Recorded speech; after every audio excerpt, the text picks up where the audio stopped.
Welcome to the Rockstar Principles Podcast, coming straight to you from Rock and Roll, USA, covering the latest and greatest in educational leadership trends, news, and awesomeness for principals all over the world. Now, here are your hosts, the boss, John Ross, and the Doctor of Proctors, Nick Indeglio.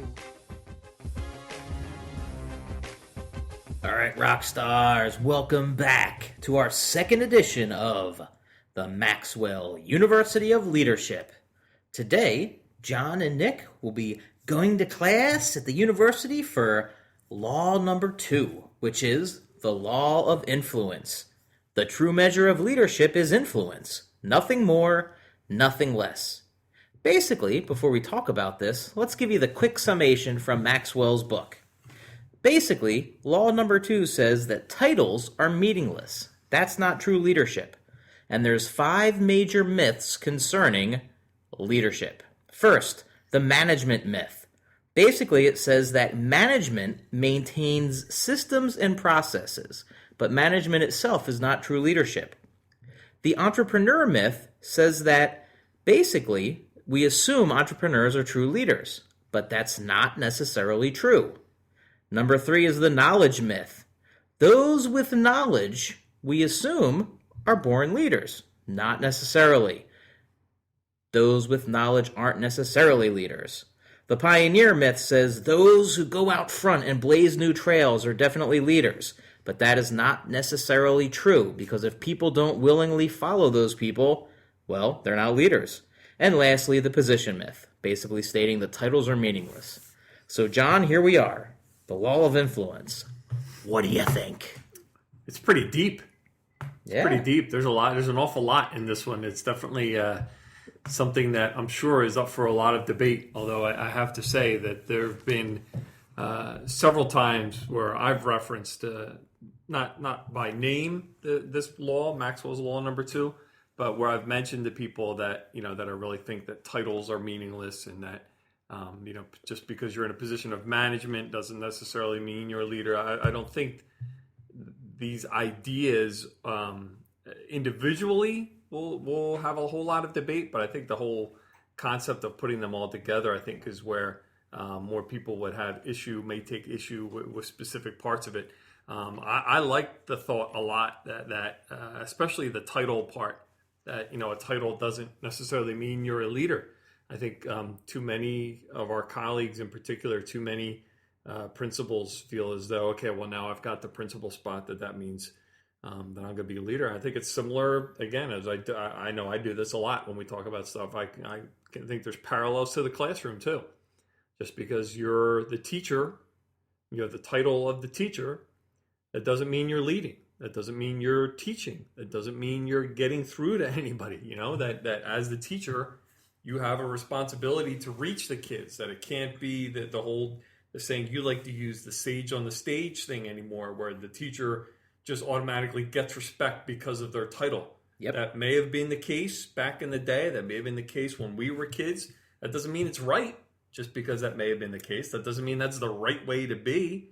It's not. It's not. I can think of I can think of several teachers that I had when I was in school that got respect because they were a teacher, but they were not very good teachers. Absolutely. And I think that's the trap people fall into, is they think, okay, I've got this title. Now that means I'm automatically going to have people following me. And you can draw even more parallels. And, again, we're not going to get too controversial here, but let's go back 25, 30 years when the title of being a priest automatically meant you were revered, you were a person to be trusted, right. And you look at some of the predators, and again, it's a percentage. It's not right. everyone. And go to the next logical step, at least for me, is you think about in politics. Absolutely, people that were in positions of leadership in politics used to be that they automatically got respect, that they were automatically treated a certain way. And I don't know, I'm not saying it's good or bad, I'm just saying I don't think that's the case anymore. I think if you look at several layers, even local politicians, all the way up to the president of the United States, I don't think it's a guarantee of getting the respect of a leader just because you have that title. And I think part of it, I think it's a shame. I think the position of the president has been, dragged through the mud because of people's agendas. And whether you agree with who the current president is or not, I think there should be a certain amount of respect that's owed to that position. And again, not equating what we do with what the president does, but to a certain extent, I'm flipping it around now. I'm going the other way and saying there should be a certain level of respect that is garnered to the position because of what the position is. And unfortunately, that's not the case anymore. And that's just the fact of the matter. That's just the society that we live in.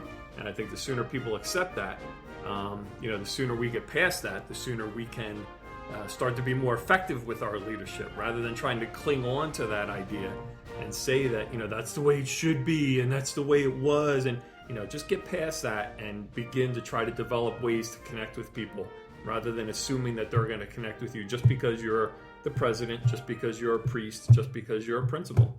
And, if you take it to the baseline of titles, because it's the never-ending debate of, let's talk about Mr. and Mrs., for a minute, and the classroom debate, which could go on ad infinitum of, well, there's teachers out there who let kids call them by their first name, right, and there's teachers who insist on the Mr. or the Mrs. or the right, Miss, whatever that designation is. And regardless of your opinion on it and whatever you think, I think we get hung up on just the notion of what that debate is, which is a word and a title. If you're a great teacher, so whether you agree with it or not, let's say you are the best teacher on the planet, and you let the teachers call you John. You let the students call you John. Whether I agree with that or not, if you're the best teacher in the world, you're not going to get questioned on that, because it's not important enough, because it's not a big enough issue, because the title itself at that point is meaningless, because you are that good at what you are doing. Right. So and that goes back to, I think, what Maxwell is saying here about influence, that if you are that great of a teacher, if you are that great of a principal, let's say, and you're the kind of principal that maybe isn't always shirt and tie, maybe isn't always walking around in a suit, if you're that great of a principal, that because you have that influence, people are able to look past that. People aren't even thinking. That doesn't even show up on their radar, right? Because they're so caught up in the influence that you have, and they're so focused on the vision of the school and the direction that you're taking the school. They're spending all of their time on that they don't have time for the minutia of whether or not he should be wearing a shirt and tie every day. And I say that because this is something that Nick and I have had. I'm more of a shirt and tie guy, and Nick is more of a relaxed guy. And I think we've both influenced a little one another. I think I've gotten a little less shirt and tie in the time that we've been together, and I think you've gotten a little more shirt and tie in the time that we've been together. And the fact of the matter is, out of the whole thing, it doesn't mean bupkis to me. I mean, it's got nothing to do with it. If you are effective as a leader, sure, there's a time if you're having a ceremony, if you're you're not going to show up in a polo shirt and jeans for your junior honor society ceremony. You're going to wear a shirt and tie. To your concerts, you're going to wear a shirt and tie. But on the daily, I'm talking about the daily things that are going on.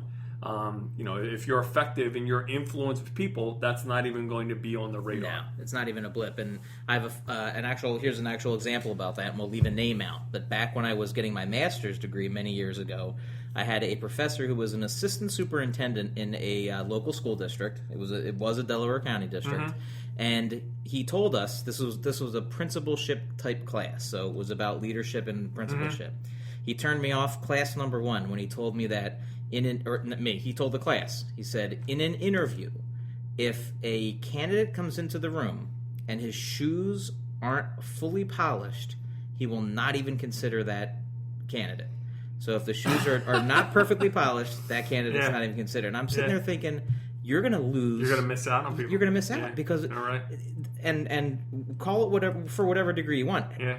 The greatest person on the planet doesn't necessarily have polished shoes. Right. Just, it is what it is. I mean, there's things that I draw the line for on that. That I feel the same way, but certainly not to that degree. And I'll close with a quick story too. When I was a teacher, actually, my principal, who became one of my mentors, became my sole mentor, my biggest mentor. But he spoke highly of me, and he had spoken highly of me with the superintendent. And long story short, I came face to face with our superintendent on a school day in a t-shirt and jeans. Okay. And it got back to my principal. The superintendent called the principal and said, what's with this Ross guy? You think he's so great? I saw him and he's in a t-shirt and jeans. And my boss said to him, well, he was outside doing community service with his kids today, painting the back wall by our. So it just shows you that there's the perceptions of that. Sometimes people see that, and automatically this superintendent was writing me off as not being legitimate because I had a t-shirt and jeans on. When in reality, it was because I was taking my kids out. I was a learning support teacher. I had the 8th grade learning support kids, and we were doing community service for the school that day, and I was about to go out and paint. Right. So that's why I had a t-shirt and jeans on when he saw me. Granted, I had swung by central office for a reason. I probably, I was young, I was dumb. I should have thought of that before I went by central office. But there was a reason why, and I think if we shut the door down on things like that just based on that kind of perception, I think you're right. I think you do miss out on people. And let's do another flip side to that, though. In an actual interview, I expect candidates to come in properly dressed. Sure, a suit jacket or a blazer. Of course that's expected. And I will try, in most cases, when I am interviewing, to make sure I am dressed similarly. So at least a shirt and a tie that day. Because if the candidate is going to show me that kind of respect, I'm going to show the importance of the interview process, that kind of respect. Right. Within reason as well. Yeah.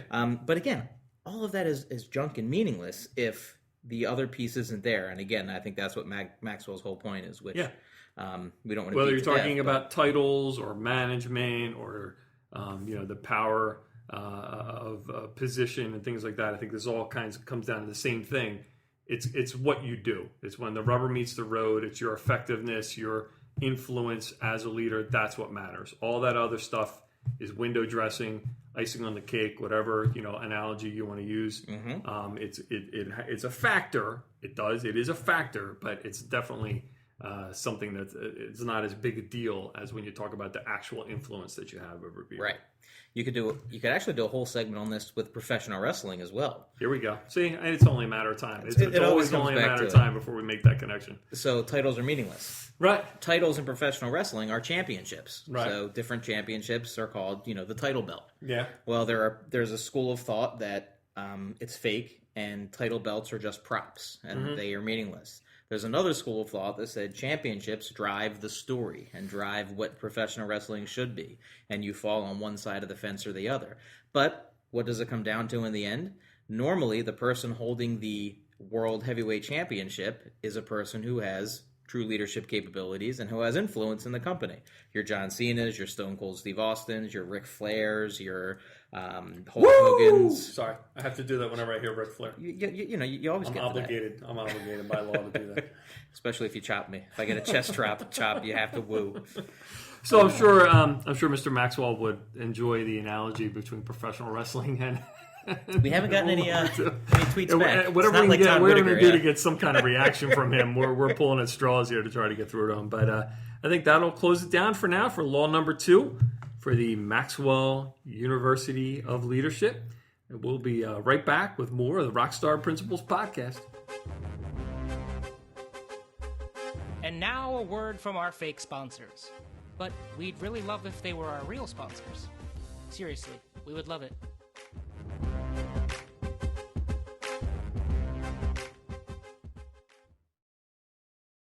Who are the people in our Twitter hood? In our Twitter hood. In our Twitter hood. Who are the... Yes, it's time for another edition. Everyone's favorite commercial that we do. Who are the people in your Twitter hood? Who are they, John Ross? Well, my choice for this week that I'm going to go with is our friend Tom Murray. You can find Tom Murray. His Twitter handle is at Thomas C, the letter C, Murray, Murray. Thomas C. Murray. What does he do? Tom is the Director of Technology and Cyber Ed in the Quakertown area, where Quakertown's in Bucks County, Pennsylvania. He's also got a website, thomascmurray.com. But the main reason I wanted to mention Tom, in addition to that he follows us, and we follow him, he follows us back, But Tom was named one of the 11 ed techs to follow in 2014. Article that was published just this past week. So congratulations to Tom Murray for being in our Twitter hood. Congratulations, but also to a lesser extent, I guess, congratulations for being named one of the 11 ed techs to follow in 2014. That's a smooth transition. Transition, yeah, good job. Is Quakertown Bucks or Montgomery County? Bucks. You sure? That's what it says on his. I was reading it right off his profile. That is definitely correct. Wow. Well, guess what, my friends? Our next Twitter follower that I would like to address is our good friend. When I say good friend, I mean someone we've never met before. It's at JAPOSTOL3. And Jay puts out something called the Apostle Chronicles each week. I think it's weekly. Yeah. And it summates some of the great stories in education and the news. And he frequently allows our podcast news to be a part of the Apostle Chronicles. And I actually do enjoy kind of clicking on it and reading through some of the... some really cool stuff in there. Some good stuff that's on there. So give him a follow. It would be awesome. And then the last one, the one that we were kind of together from the Rockstar Principles, we are actually going to be, for the first time, guests on someone else's podcast. Whoa! Yes. And that is at... was that your mind blowing? Yes. The Staff Loungin', which is a Twitter account that comes out of Scarborough, Ontario, Canada. It's at STAFFLOUNGIN. Staff Loungin'. Yes, apostrophe at the end there. The gentleman who runs it, they basically eat lunch in the teacher's lounge and talk shop. I listened to 3 episodes today while I was running some errands and doing some things, and it's well done. It's smart. These guys know what they're talking about, and it's fun hearing all the different teachers come in and be a part of the conversation. Really, really cool idea. And they've invited us to be guests on one of their upcoming podcasts. So if you want to hear the tables get turned on the Rockstar Principles and us answering questions from a couple of teachers, be sure to check them out on Twitter and give them a follow and look up their podcast as well. So that's the end of our friends in Twitterhood for this time. I don't know where that noise came from. I have no idea what it had to do with Twitter. Welcome back to the Rockstar Principles podcast. Coming at you with a new little segment. We're going to try this time go around. We hit up Twitter earlier today, asking people for ideas for segment suggestions, and Nick and I were talking about what we were going to call this, what we were going to do with this whole concept. We've gotten a lot of suggestions, a lot of people, a lot of our usual followers, but a couple of new people as well that hit us up with ideas. Since we got so many, we're going to try and hit them all. And as we were talking about it, we were trying to think of a way to express this in terms of the rock star world. And I immediately went to the old Casey Kasem top 40 days. If you're our age, you know who Casey Kasem is. I think most people do. In addition to being the voice of Shaggy on the old Scooby-Doo commercials. Yes. And I think he was a voice on the Super Friends, too. He did somebody on the Super Friends, I think too. He Robin. Did, well, more than one voice. He did Robin. I'm sure he was Robin on the Super Friends, but I digress. Casey Kasem's Top 40 used to have a segment called the Long Distance Dedication. That's a terrible Casey Kasem impersonation. It's okay. I'll find some clips. Now, we're up to our long distance dedication. And this one is about kids and pets and a situation that we can all understand, whether we have kids or pets or neither. It's from a man in Cincinnati, Ohio. And here's what he writes. Dear Casey, this may seem to be a strange dedication request, but I'm quite sincere, and it'll mean a lot if you play it. Recently, there was a death in our family. He was a little dog named Snuggles. But they called it the long distance dedication, so this is going to be our little version of the long distance dedication, and you're going to be able to hit us up on Twitter as you usually can. But we've also Nick did a little bit of branching out into the old phone world. Yes. And we now have a Rockstar Principles phone line that you can call and leave us messages with ideas, with anything you want to comment on. if you happen to just be at your phone and you think of something, or you may get lucky and we might actually answer the phone, because when you call this number, it does ring our phone. So those of you out there that are really into the Rockstar Principles might get a chance to actually speak to us on the phone. But the phone number is 267-58-ROCK1. So that's 267-58-ROCK1. If you dial that number, like I said, our phones will ring, and if we take your call, we'll be happy to talk to you. But if not, you can leave us a voicemail, and we'll be able to check that later on. So it's a new segment, a couple new ideas. We're starting to branch out a little bit. You can text it too. Oh, you can? You can actually send us a text that way as well. You can send a text message that way as well. That's awesome. And that's all through Gmail? Google Voice, it's called. Google Voice. Google is taking over the world slowly but surely. I think they pretty much have by now. Yeah, I know.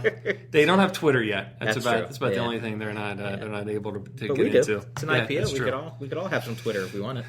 So what we're going to do is we're going to call our long distance dedication, and I'm going to keep saying that every time if I can remember to, in my Casey Kasem terrible impersonation voice.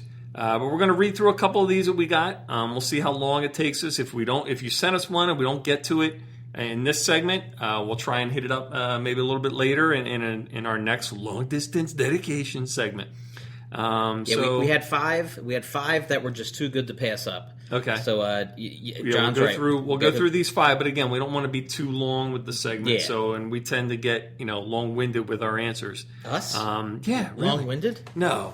So our first one was from John Harper, and what was this one in email? This was through. No, yeah, it was through email. Yeah, it was through email because I was going to say you don't have a Twitter handle here. Yeah. So John Harper sent us an email. So thanks, John.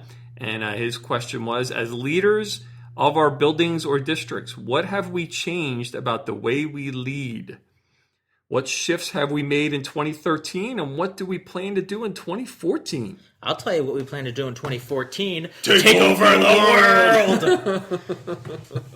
well, maybe not. Maybe 2015. I think that's a reasonable. I think a little long. I think 2014 might just be taking over the United States, and then 2015. While we're mentioning that, we should talk about how we are now in all 48 contiguous states. No, 49. And Alaska. Right, we're in the contiguous. 48 contiguous states. Yeah. And Alaska. Correct. We're still waiting on Hawaii to hit all 50, but we are in 2014. We'll get Hawaii, and we will, take over the entire United States of America. But don't forget, we also have to mention we are now on 6 continents. That's right. Because we now have South Africa. 4 listeners in South Africa.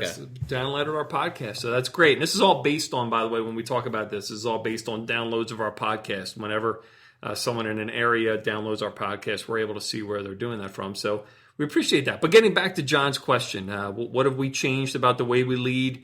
What shifts have we made in 2013? What do we plan to do in 2014? I guess what he's talking about is just recent changes, recent changes in the way we do things, and what do we plan to do in 2014? The longer piece of his email also talked about, the expectations on teachers with Common Core and basically how are we as leaders adjusting to that as well.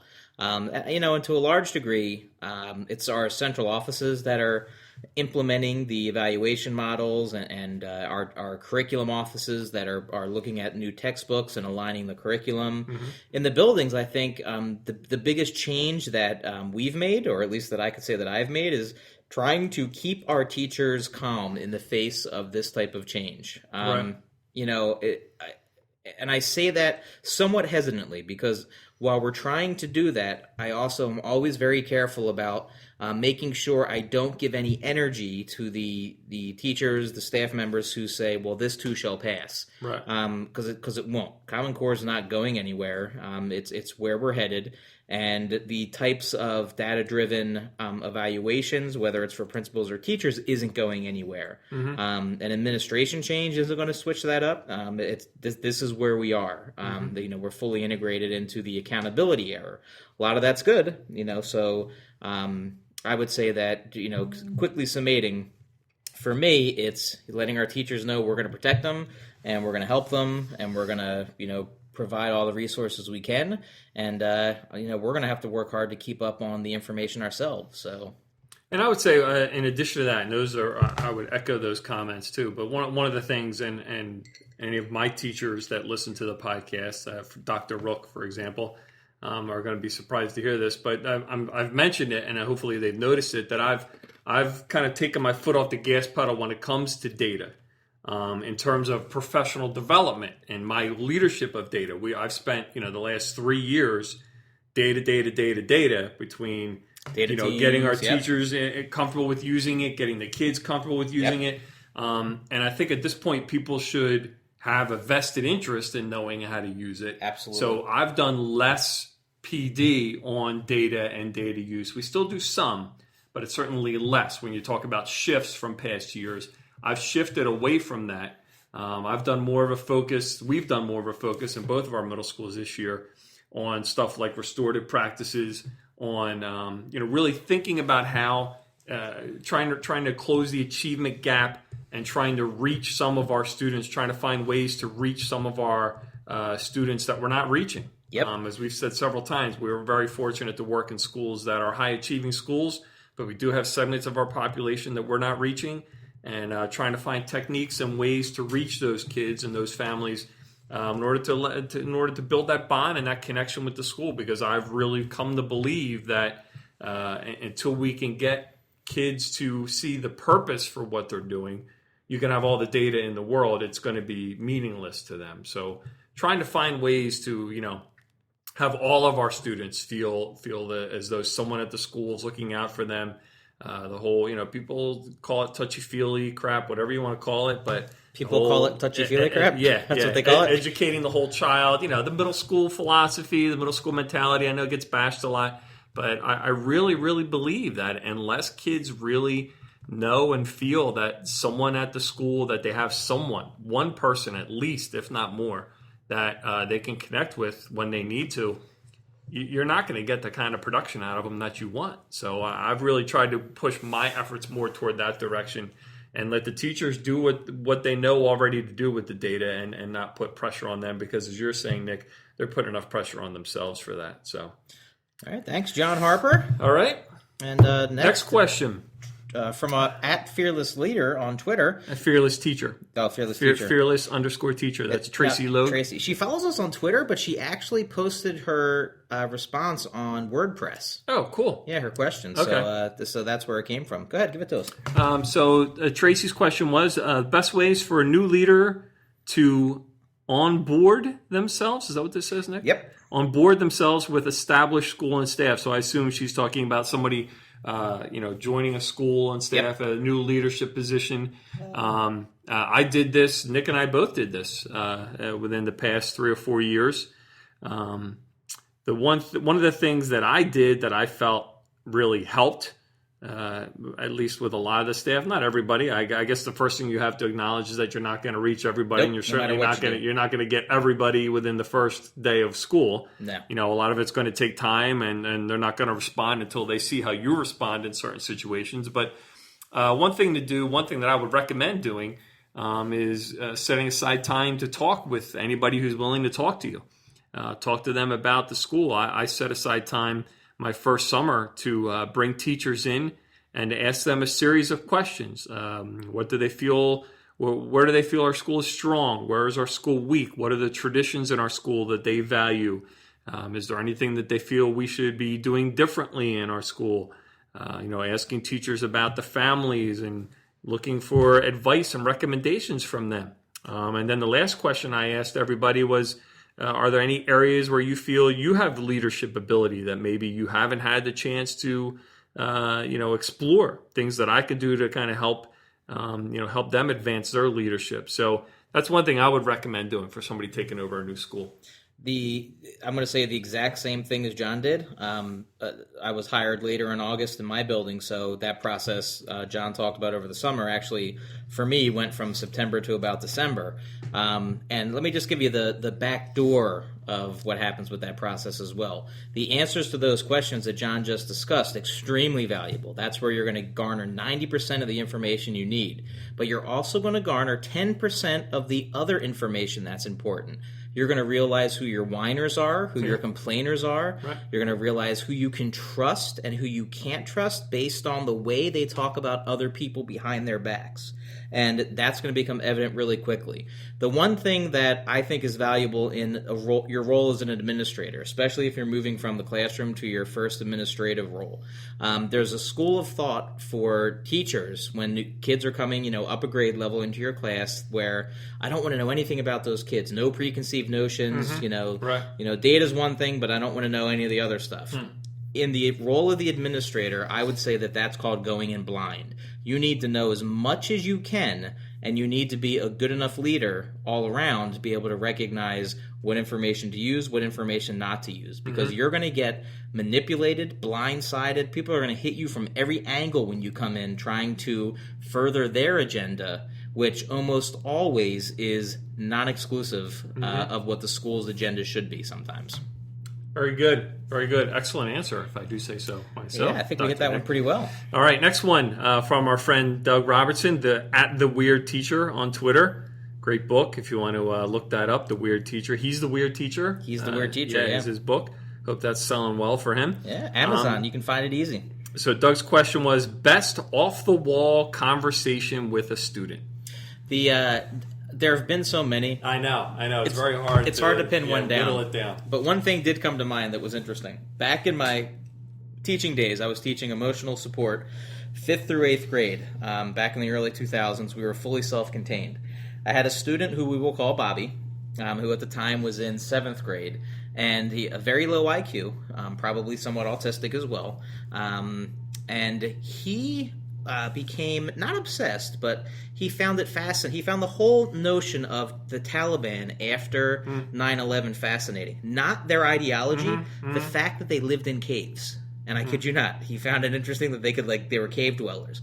So when he would become stressed or he wanted to disconnect because of, his emotional needs and whatnot, he would take 2 chairs in the classroom, he would take a table cover, and he would build himself a cave, he would go into his cave.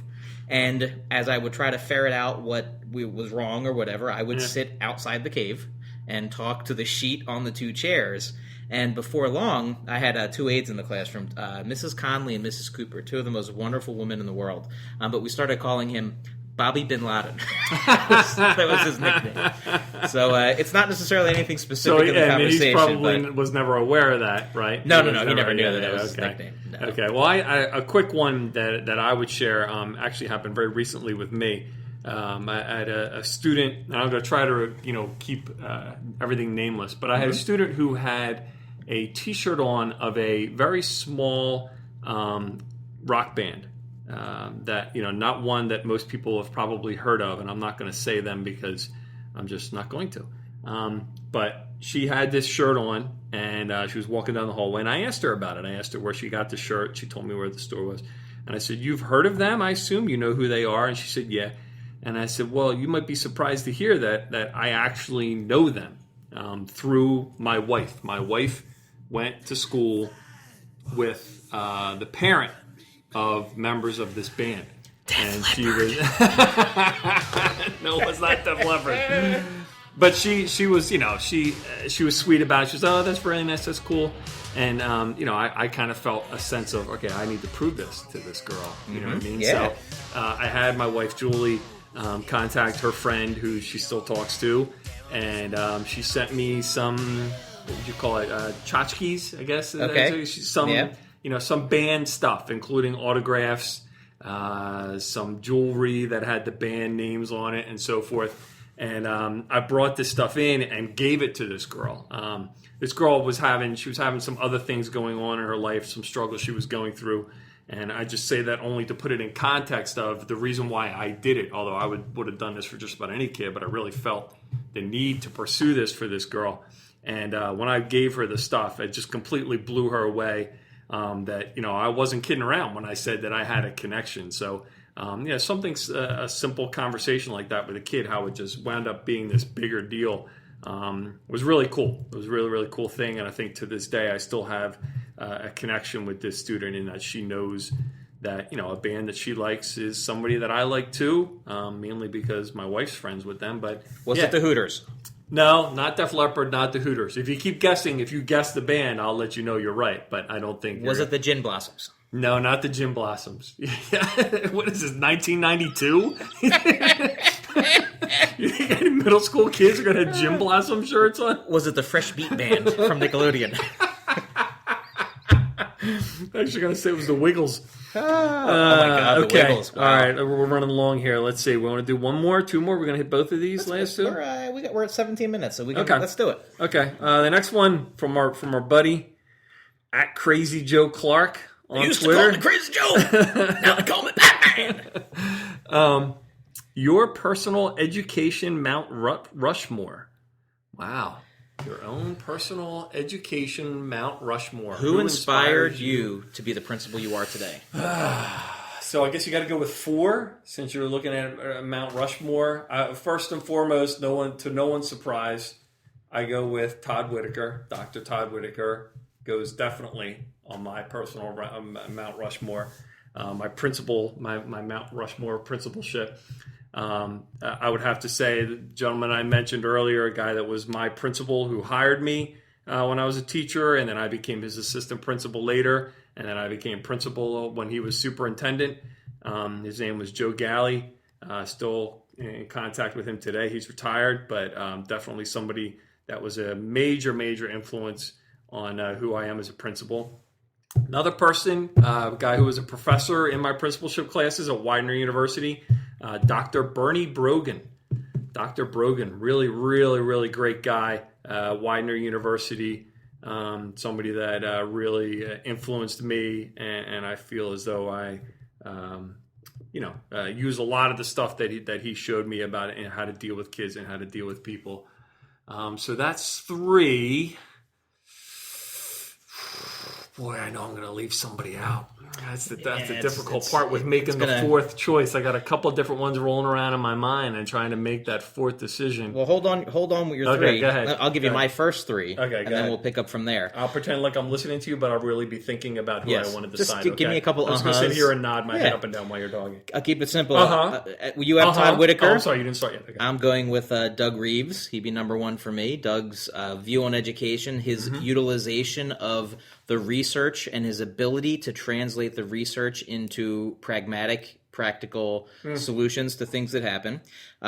Your Joe Galley would be my John Nodecker, who was my mentor. He was actually my high school track coach and cross country coach, and then later we worked together coaching in Upper Merion. Went to worked together as assistant principals in Council Rock, and then he was the head principal at Downingtown West.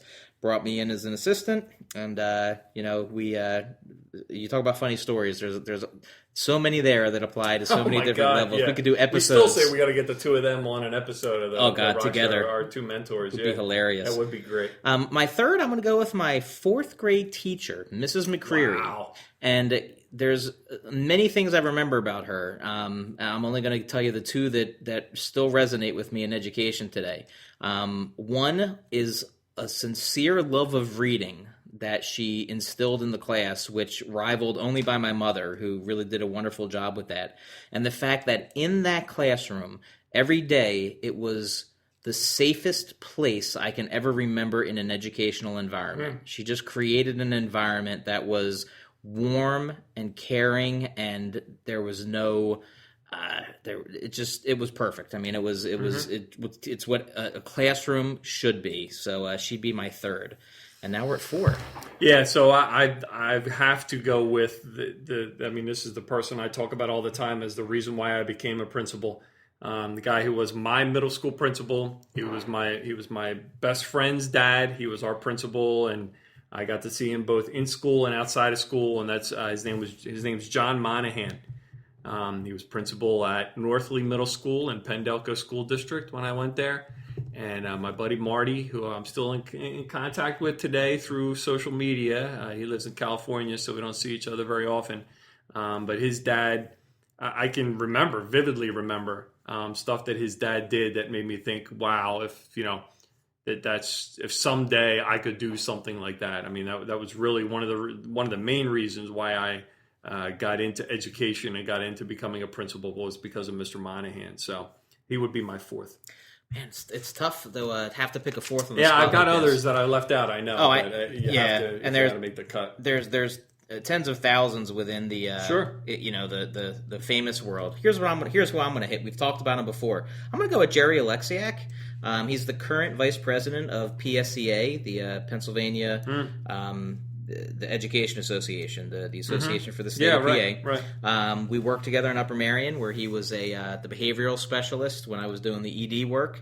And I choose Jerry because of a passion for education, an unwavering belief in public education, and he's a man who would be willing to fight to the death to protect it, to stand up for it, to extol its virtues even when it's being attacked. So we need more people like that in the profession.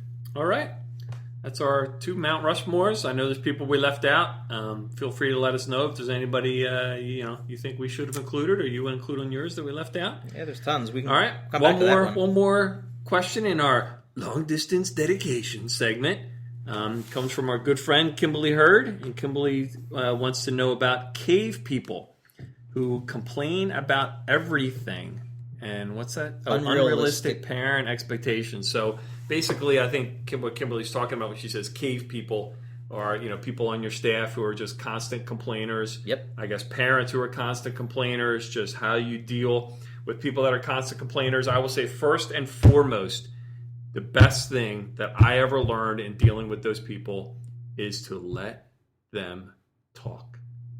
Just let them talk. Just listen. Give them time. Bring them into your office. Give them a forum to speak on your terms. On your terms. Don't let them choose the place and time. You choose the place and time. Parent confront you in the office. Ask them politely. Tell them, I can't see you right now. Could you please make an appointment, to see me?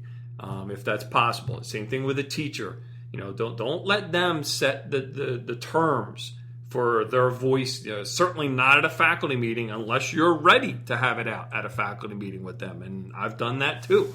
But I would say first and foremost in dealing with complainers, unrealistic parents, unrealistic staff members, is to give them the opportunity to just talk it out and be heard and acknowledge their feelings. And I'm telling you, I would say 75% of the time, that's going to take care of the issue. 75% of the time, it works every time.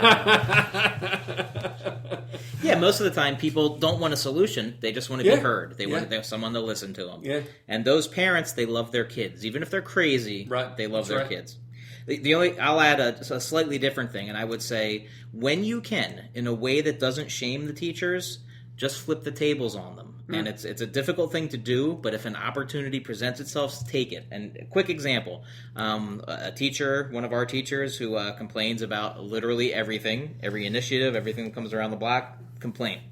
And at one point in time, an initiative that had gone into effect that they didn't think would work, they actually, less than 2 months after it ended, they got a parent and a student thank you for implementing that initiative and talking about how much it helped the student. And this teacher told me about it, in a conversation in the hallway or one day. And at a faculty meeting, the topic came up. A group of teachers, in a far corner, brought it up and wanted to know, was it being continued, what was happening, etc. And it was a quick thought in my head, just a flash. I said, well, so-and-so.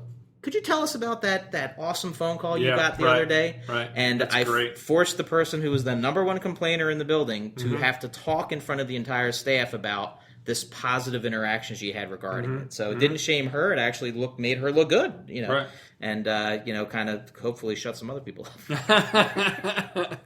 All right. Well, there you have it, folks. Our first long-distance dedication segment with tributes to Casey Kasem out there. But thanks everybody for your suggestions, your ideas. Again, hit us up on Twitter. Hit us up at our new phone number, 267-58-ROCK-1, the number 1 at the end. And let us know what you think. And if you got any other ideas, we'll be looking forward to them again.